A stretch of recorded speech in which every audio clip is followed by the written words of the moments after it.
எங்கே நண்பா இருக்க? பழனி கோயிலுக்கு வந்தேன், அதான் உன்னை பார்த்துட்டு போகலான்னு கேட்டேன். அப்படியா? சரி சரி வரேன். நண்பா வா நண்பா, வா உட்கார் வா. லைஃப் எல்லாம் எப்படி போயிட்டு இருக்கு? அதை ஏன் நண்பா கேட்குற? பொழுதானா நான் கோட்டர் கலைகிறேன், காலையில் ஆனால் என் பொண்டாட்டி குழு கலைகிறா. வாரத்தில் 7 நாள் தான், என் பொண்டாட்டி 9 குழு வாங்கி வச்சிருக்கா. என்ன நண்பா இப்படி சொல்கிற? உன் லைஃப் எப்படி போகுது நண்பா? ஏன் லைஃபா நண்பா? போன வருஷம் தான் 1 கோடிக்கு வீடு கட்டினேன். 6 மாதத்துக்கு முன்னாடி 30 லட்ச ரூபாய்க்கு கார் எடுத்தேன்.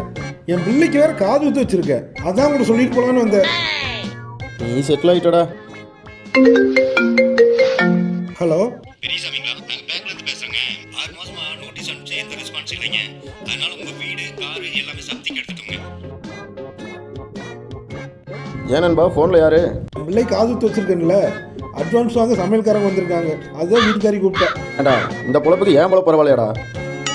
1 கோடி ரூபாய்க்கு வீடு கட்டினேன், 30 லட்ச ரூபாய்க்கு கார் வாங்கினேன்னு அடுத்தவனுக்காக பெருமைக்காக வாழாமல் இருக்கிறத வச்சு வாழ கற்றுக்கடா. நிறைய பேர் இந்த தப்பு தான் பண்ணுறீங்க. இனிமேலாவது வாழ்க்கையை புரிஞ்சு நடந்துக்க.